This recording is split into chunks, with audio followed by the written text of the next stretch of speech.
그때 원자탄이 터진 게 아침 시간이라 등교하고 출근하던 사람들이 속수무책으로 다 거기서 네. 사망하고 도시가 완전히 폐허가 되고 이랬죠. 네, 이렇게 수만 명의 사람들이 다치고 죽을 만큼 정말 위협적인 무기가 바로 이 핵무기인데요. 이런 위험하고 또 잔인한 무기를 어떻게 처음 만들게 됐을까요? 물리학자들이 핵 분열의 원리를 안 것은 1930년대 이전이에요. 그리고 여기서 막대한 에너지가 발생한다는 사실을 알았고 이 에너지를 이용해서 무기를 만들 수 있다는 사실도 알고 있었습니다. 그런데 이 핵무기를 실제로 만들어야겠다고 가장 먼저 나선 나라는 독일이었습니다. 독일은 1939년에 2차 세계대전을 일으켰잖아요. 그 무렵까지 독일이 유럽에서 핵물리학이 가장 발달한 나라였어요. 전쟁을 일으키니까 핵무기가 더 절실하게 필요했겠죠. 게다가 전쟁 초기에 독일이 승승장구하면서 이 원자폭탄을 만드는 데 필수적인 천연 우라늄 광산을 많이 확보하게 돼서 무엇보다도 이제 독일이 핵무기를 만드는 것은 시간 문제다. 이런 소문이 돌기 시작했다. 네, 그것까지 이제 확보를 했으면은 뭐 조만간 만들어지지 않을까라는 기대를 했을 것 같은데요, 그죠? 네, 이 핵무기가 전쟁의 판도를 바꿀 것이다라는 사실은 모두가 알고 있었어요. 그래서 독일이 먼저 시작을 하니까 미국도 이 경쟁에 참여하지 않을 수가 없었는데요. 자, 미국은 1942년에 맨하탄 프로젝트라고 하는 것을 가동을 합니다. 아주 극비 원자폭탄 개발 계획인데 뉴욕 맨하탄에서 한 건 아니고요. 저 시골의 뉴멕시코주의 로스 앨러모스라고 하는 산중에서 아주 극비리에 진행을 했다고 합니다. 그 당시 미국 부통령이 트루먼이었는데 부통령도 모를 정도였다라는 거죠. 네, 정말 세계적으로 저명한 물리학자, 수학자 거의 천재 소리를 듣는 학자 100명이 넘게 여기 모였고요. 가장 많을 때 여기 고용된 인원이 13만 명. 4년 동안 투입된 그 돈이 20억 달러. 이게 지금으로 환산하면은 한 42조 원 정도 된다고 해요. 이래서 1945년 7월 16일 날 역사적인 실험에 성공을 합니다. 원자폭탄이 만들어지는 순간이죠. 근데 이 실험이 성공한 게 1945년 7월이면 2차 대전의 판도가 이렇게 변화가 있을 때 아니었습니까? 그렇습니다. 독일은 일단 이 원자폭탄 제조에 끝내 실패합니다. 아마 학자들을 제대로 껴안지 못하고 다 미국으로 이제 망명을 하게 만들거든요. 이것 때문에 아마 실패를 한 것 같은데 게다가 1943년에 이탈리아가 항복하고 1945년 5월에 독일이 항복을 했어요. 그래서 유럽에서의 전쟁은 끝이 납니다.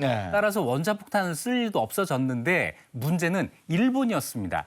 일본이 끝내 항복을 하지 않고 계속 전쟁을 해요. 1944년 무렵부터 우리가 알고 있는 가미카제라고 하는 게 나와서 비행기 타고 가가지고 그 미국 전함에 이제 부딪히는 이런 그 싸움을 하고 일본 안에서는 일본 인구가 그때 1억 명이었는데 1억 명 다 죽을 때까지 싸울 거야. 이런 구호가 등장하기도 합니다. 네, 누가 봐도 전세는 이미 기울었는데 뭐 이쯤 되면 거의 마지막 발악 아닌가요? 그렇죠. 네, 그 마지막 발악을 보여주는 전투가 있어요. 오키나와 전투인데 1945년 4월부터 6월까지 2달 동안 진행이 됐거든요. 이 전투에서 일본군이 7만 7천 명이 전사했고요. 오키나와 주민 15만 명이 희생을 당했습니다. 그런데 미군의 희생도 엄청났어요. 미군 14,000명이 전사를 했습니다. 자, 전쟁에서 이기는 건 분명하지만 그 피해를 줄여야겠다는 생각을 미국이 하게 된 거죠. 그래서 마침 이때 개발된 원자폭탄에 눈을 돌리게 됐던 겁니다. 그래서 트루먼 대통령이 최후 통첩을 하죠. 무조건 항복하라. 근데 거부하죠. 그러면서 원자탄이 투하가 되는 겁니까? 네, 그래서 1945년 8월 6일 날 사이판섬 바로 아래에 티니안 섬이라는 데가 있는데 여기에서 B-29 폭격기가 원자폭탄을 싣고 일본 상공까지 가요. 그때는 원자폭탄을 쏘아보내는 기술이, 그러니까 미사일 기술이 없었기 때문에 직접 가서 떨어뜨릴 수밖에 없었던 거죠. 자, 이거를 히로시마 상공 9,750m 지점에서 투하를 합니다. 투하 57초 만에 히로시마 상공 580m 지점에서 이 폭발을 했는데 보이는 버섯 모양 구름 있잖아요. 이게 높이 18km까지 치솟았다고 합니다. 폭발 지점을 중심으로 해서 반경 1.6km 이내가 완전히 잿더미가 되고 총 면적 11제곱킬로미터가 피해를 입고 건물 90%가 파괴가 됐습니다. 이 폭탄의 이름이 리틀보이예요. 꼬마라고 하는 건데 왜 꼬마냐면 이게 작았어요. 길이가 3.3m, 지름 71cm, 무게가 4.7톤에 불과했는데 이것의 폭발력은 일반 화약 폭탄 15,000톤급의 폭탄의 위력을 발생시킵니다. 그래서 피해가 커졌는데요. 인명 피해가 굉장히 컸습니다. 폭발 당시에 히로시마에 거주하는 사람이 25만 5천 명이었는데 초기 폭발로 7만 명이 사망을 했다.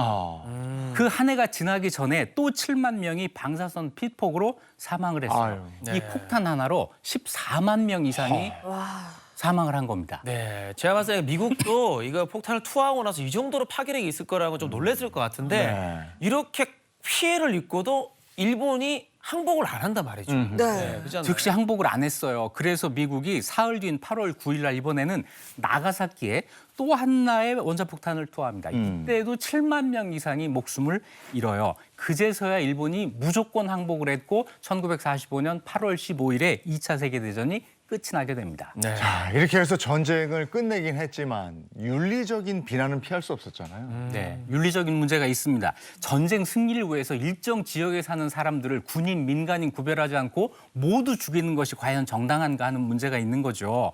전쟁은 군인들이 하는 거고 전쟁 중에도 민간인 학살 행위는 범죄입니다. 이 때문에 원자폭탄을 개발한 이 과학자들, 과학의 이름으로 최악의 흉기를 만드는데 앞장선 것이다라고 하는 자괴감에 빠져들게 됐겠죠. 두 번째는 더 심각한 문제가 있었습니다.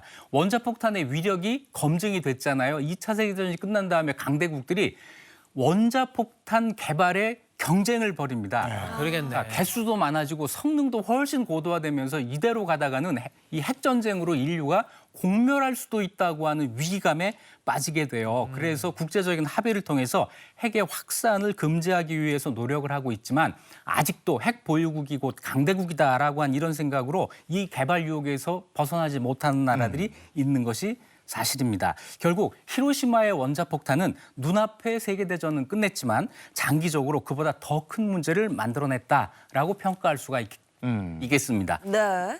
그리고 또 한 가지 히로시마와 나가사키 원자폭탄으로 인해서 일본인 다음으로 가장 많은 피해를 본 게 우리 한국인들이잖아요. 맞습니다. 당시 히로시마와 나가사키에 한국인 7만 명이 피폭이 됐어요. 네. 그 가운데 4만 명이 사망했고 나머지 3만 명도 피폭 후유증과 유전 가능성에 대한 불안감에 시달리면서 살게 됐습니다. 일본은 전쟁을 일으켜서 원자폭탄 사용에 빌미를 줬다고 하는 책임이라도 있지만 우리는 아무런 책임 없이 그런 피해를 당한 거예요. 히로시마에 떨어진 원자폭탄을 꼭 일본만의 문제로 볼 수 없는 이유가 여기에 있습니다. 네. 전쟁의 비극입니다. 무시무시한 원자폭탄에 대한 얘기 나눴고요.